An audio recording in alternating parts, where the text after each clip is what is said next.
নমস্কার বন্ধুরা, বাংলা সিরিয়াল সমাচারে তোমাদের অনেক অনেক স্বাগত।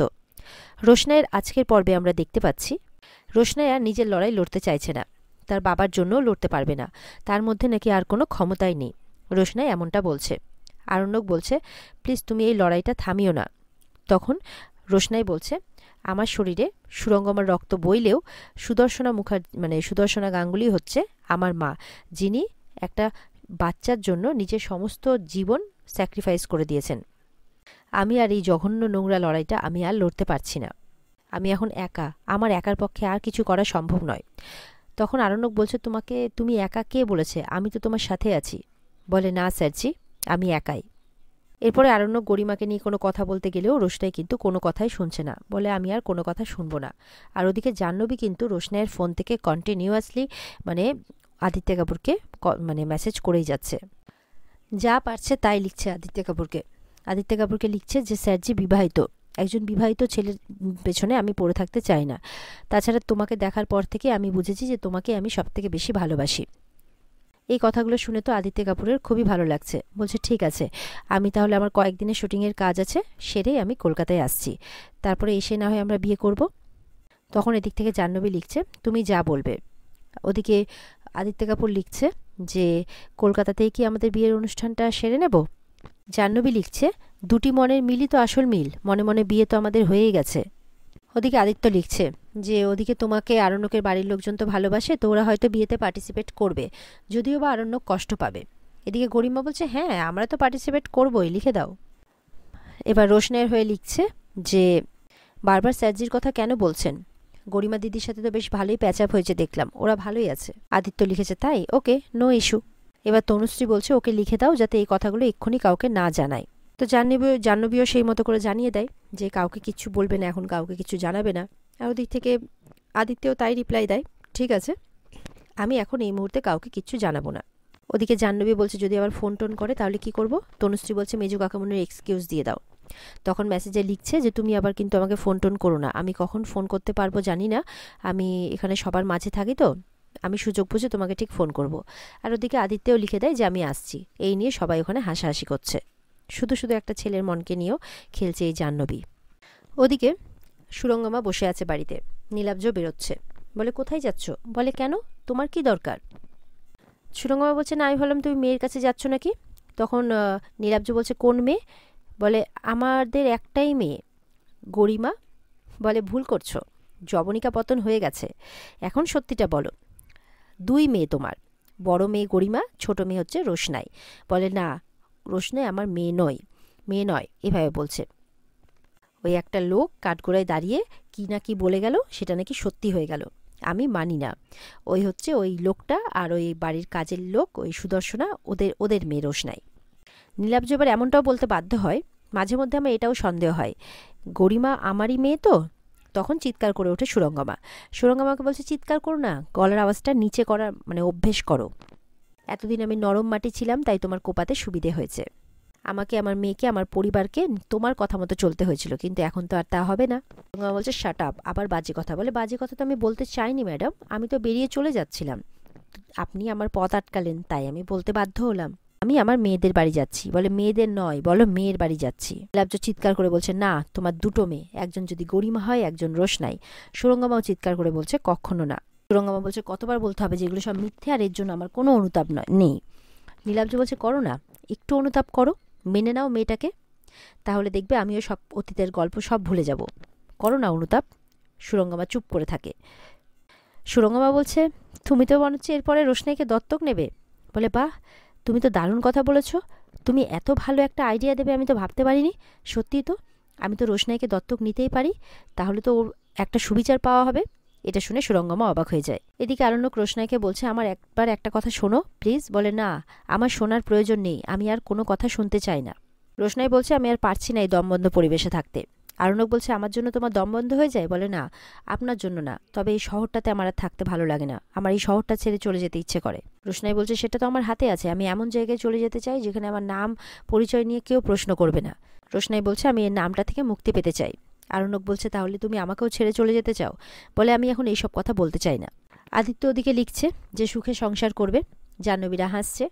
তনুশ্রী বলছে আমাদের সংসারকে অসুখী করে নিজের সুখে সংসার করবে। জাহ্নবী বলছে আমিও দেখছি কিভাবে সুখে সংসার করছে।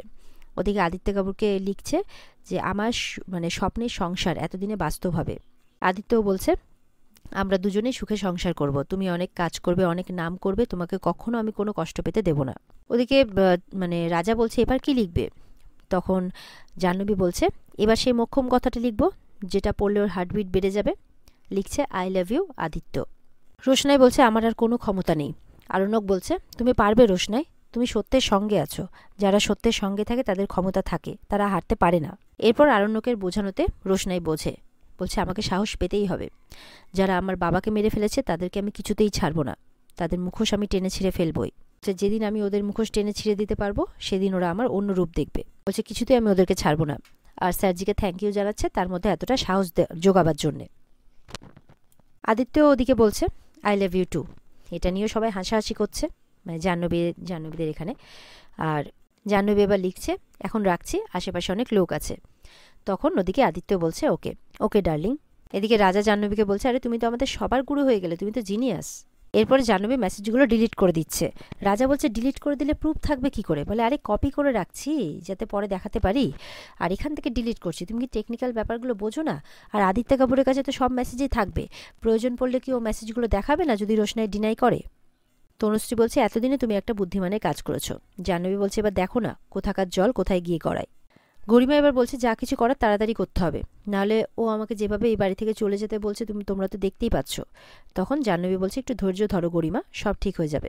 জাহ্নবী বলছে আমি চাই যে বাদশাহ বলুক যে ও রোশনাইকে বিয়ে করতে চায়, ঠিক সেই সময় এই ডকুমেন্টগুলো দেখানো হবে। ঠিক তখনই প্রমাণ হয়ে যাবে যে বাদশার মতো আদিত্য কাপুরের সাথেও রোশনাই ঠিক একই গেম খেলেছে। তারপর বাদশাহ ডিসাইড করবে ও কী করতে চায়। তো জাহ্নবী এরকমই একটা ডার্টি গেম খেলেছে। গরিমা বলছে জানো তো আন্টি, আমি সুখে সংসার করতে চেয়েছিলাম, আমি আমাদের মাঝখানে কোনো আবর্জনা চাইনি। বাড়িতে আমার মায়ের ওই অবস্থা, এই সিচুয়েশনে আরণ্যক যতটা না আমার কাছে আসে তত বেশি দূরে চলে যায় ওই মেয়েটার জন্যে। আমি জাস্ট সহ্য করতে পারি না সেটা। জাহ্নবী বলছে আর সহ্য করতে হবে না গরিমা, খেলাটা তো মানে সবে শুরু হয়েছে, তুমি শুধু দেখো এবার আমি কি করি। রাজা বলছে যে ফোনটার খোঁজ করবে না তো? জাহ্নবী বলছে ডোন্ট ওয়ারি, এখন ওকে নিয়ে হাহা হু হু করার অনেক লোক আছে, আমি ঠিক সুযোগ বুঝে ফোনটা রেখে আসবো, ও এখন ওর ফোনের খোঁজ করবে না। জাহ্নবী এবার গরিমাকে বলছে আমার এবার একটু হালকা লাগছে, ফাইনালি এবার মনে হলো যে আমি তোমার জন্য কিছু একটা করতে পারলাম। গরিমা বলছে জাহ্নবীদি অনেক ধন্যবাদ, আরণ্যক আমার পাশে না থাকলেও এই সিচুয়েশনে তোমরা যেভাবে আমার পাশে আছো তার জন্য আমি কৃতজ্ঞ। ওদিকে নীলাব্জ বলছে আমি তো জানি নিজের স্বার্থ সিদ্ধির জন্য তুমি কতটা নিচে নামতে পারো, এটা আমার থেকে বেশি ভালো আর কেউ জানে না। সুরঙ্গমা বলছেন লিমিট ক্রস করবে না। নীলাব্জ বলছে সত্যিটাকে এত দাবড়ানো দিয়ে কি থামিয়ে রাখা যায়? সুরঙ্গমা বলছে এগুলো আমার সত্যি না, এগুলো তোমার সত্যি, এগুলো আসল সত্যি না। সত্যি হলো এটাই সুদর্শনা সারা জীবন ধরে আমার উপরে প্রতিশোধ নেওয়ার চেষ্টা করেছে, আমার উপর পারিনি তাই নিজের মেয়ের মাথায় বিষ ঢেলেছে, সেই জন্য আজকে তোমার ফেভারিট রোশনাই আমাকে ফাঁসাতে চাইছে। নীলাব্জ বলছে না, এটা সম্পূর্ণ মিথ্যে, নির্জলা মিথ্যে। তবুও যদি তোমার কথা সত্যি ধরে নি তাহলে এটাই বলতে হয় তুমিও তো একই কথা বলছো, একই পথে চলছো, তুমিও তো গরিমার মাথায় রোশনাই সম্পর্কে কেবলমাত্র বিষই ঢেলে যাচ্ছ। আর গরিমাও তৈরি হয়েছে বটে। তোমার কিছু বলতে গেলে বলছে শাট আপ, তোমার থেকে গরিমাকে আমি অনেক ভালো চিনেছি, কারণ গরিমাকে আমি ছোট থেকে মানুষ করেছি, আমি তার খাওয়া পড়া স্কুল শিক্ষা আবদার সবকিছু চিরকাল দেখেছি। তখন তুমি শুধু ক্যারিয়ার ক্যারিয়ার করে পতঙ্গের মতো উড়ে বেরিয়েছ আর আমার টাকায় বিলাসিতা করেছো। সুরঙ্গমা বলছে এসব কি বলছো? নীলাব্জ বলছে আমি বাংলায় বলছি, বুঝতে অসুবিধা হচ্ছে? গরিমার প্রতি উৎসাহ তোমার তখনই বাড়ে যখন গরিমার প্রতি গরিমাকে তুমি গরিমার মধ্যে তুমি নাচের সেই ট্যালেন্টটা সেই প্রতিভাটা দেখতে পাও। যদিও এসব কিছু পুরনো কথা, তাও নতুন করে মনে করিয়ে দিলাম।